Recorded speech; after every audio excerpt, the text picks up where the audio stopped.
Сәлеметсіздер ме? Абдылбекова Амина, 16 жастамын, Алматы қаласының оқушылар сарайы. Абай Құнанбайұлы, сенбе жұртқа.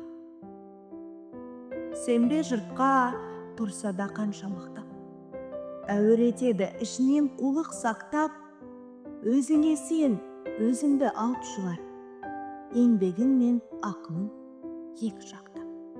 Не пленяйся доверчивой силой молвой, не гордись незаслуженную похвалой.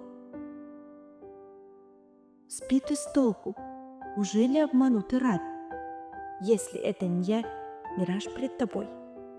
If trouble comes, stand up to it, be strong. If happiness, then welcome it with song. Look deep into your heart, you will discover pearls. To you alone, these precious gems belong. Өзіңе сен, өзіңді алып шығар, еңбегің мен ақылың екі жақтап.